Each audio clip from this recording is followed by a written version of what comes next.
After my last video, I realized that I'd made it a little bit more complicated than it needed to be. Previously, I had a signal going into a piston, moving an observer, but that's simply because that's the easiest way to remember to make rising or falling edge detectors. However, because it's both ways, we don't need the piston. We can just have the observer look at the side of the repeater, and it works exactly the same way as the previous one did. I'm not going to demonstrate it now because this isn't a full video. What I'd also realized is, yes, you can make comparator values go up, but you can make them go down as well, which means you should be able to say, okay, this one wants to call floor, this one wants to call floor 2, call button for floor 2,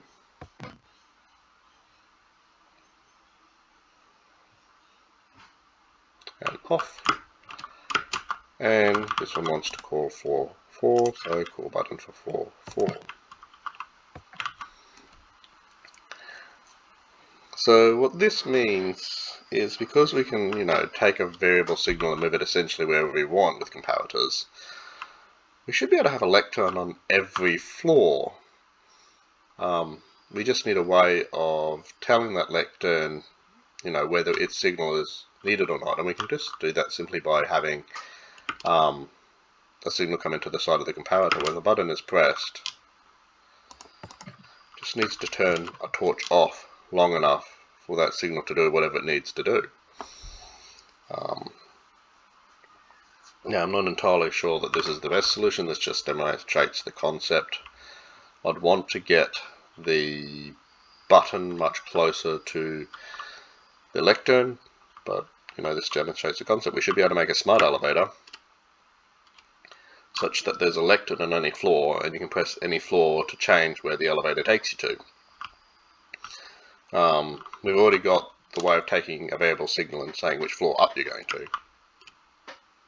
So all we'd need to do then is develop something such that this same signal for floor up also did floor down, e.g. put something to catch you landing on that floor harmlessly. I think if we have a dispenser combination with a slab, maybe, I don't know. We put a slab and we get a bucket of water.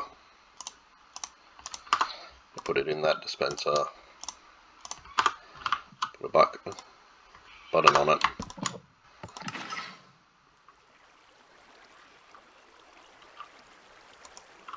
Ooh.